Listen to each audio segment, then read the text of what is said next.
ಇಚ್ಛೆ, ಆಸೆ, ಅಪೇಕ್ಷೆ, ಆಕಾಂಕ್ಷೆ ಇವೇ ನಮ್ಮ ಮಾನವ ಸಮಾಜದ ಚಲನಶಕ್ತಿಗಳು.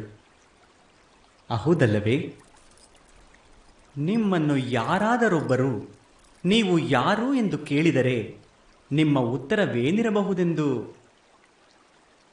ಯೋಚನೆ ಮಾಡಿ.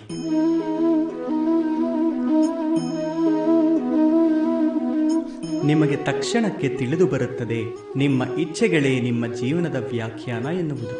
ಏನನ್ನೋ ಪಡೆದುಕೊಂಡ ಸಾರ್ಥಕತೆ, ಏನನ್ನೋ ಪಡೆದುಕೊಳ್ಳಲಾಗದ ನಿರರ್ಥಕತೆಯೇ ನಿಮ್ಮ ನಿಜವಾದ ಪರಿಚಯ. ಹಲವರ ಜೀವನದ ರೀತಿ ಗೊತ್ತೇನು? ಒಳಗಿನಿಂದ ತಮ್ಮನ್ನು ತಾವು ಕೊಂದುಕೊಳ್ಳುತ್ತಲೇ ಇದ್ದರೂ ತಮ್ಮ ಇಚ್ಛೆಗಳನ್ನು ಕೊಂದುಕೊಳ್ಳುವುದು ಸಾಧ್ಯವೇ ಇಲ್ಲ. ಆಸೆ ಅವರನ್ನು ಮರೀಚಿಕೆಯ ಹಿಂದೆ ಓಡುವ ಜಿಂಕೆಯಂತೆ ಓಡಿಸುತ್ತದೆ. ಆದರೆ ಈ ಆಸೆ ಆಕಾಂಕ್ಷೆಗಳ ಗರ್ಭದಲ್ಲೇ ಜ್ಞಾನದ ಪ್ರಕಾಶವಿರುವುದು. ಹೇಗೆ? ಎಲ್ಲಿ ಆಸೆಗಳು ಅಪೂರ್ಣವಾಗುತ್ತವೆಯೋ, ಚೂರಾಗುತ್ತವೆಯೋ, ಅಲ್ಲಿಂದಲೇ ಜ್ಞಾನದ ಕಿರಣಗಳು ಮನುಷ್ಯನ ಹೃದಯವನ್ನು ಪ್ರವೇಶಿಸುತ್ತವೆ ಅಲ್ಲವೇ? ಇಲ್ಲ, ಇದು ಕೇವಲ ಆಸೆಗಳ ಸಂಘರ್ಷದ ಕಥೆಯಲ್ಲ.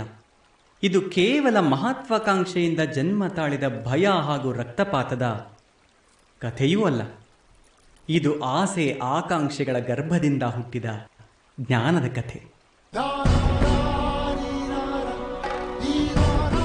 ನಾನು ವಾಸುದೇವ ಕೃಷ್ಣ ಈ ಯಾತ್ರೆಯಲ್ಲಿ ಪಾಲ್ಗೊಳ್ಳಲು ನಿಮಗೆಲ್ಲರಿಗೂ ಆಮಂತ್ರಣ ನೀಡುತ್ತಿದ್ದೇನೆ. ಇದು ನಿಮಗೆ ಜೀವನದ ಮರ್ಮವನ್ನು ಕಲಿಸುತ್ತದೆ, ಮನುಷ್ಯ ಧರ್ಮವನ್ನು ಕಲಿಸುತ್ತದೆ, ಕೆಸರಿನಿಂದ ಮೇಲೆದ್ದು ಕಮಲವಾಗುವ ಕರ್ಮವನ್ನು ಕಲಿಸುತ್ತದೆ. ಈ ಯಾತ್ರೆಯ ಹೆಸರೇ ಮಹಾಭಾರತ.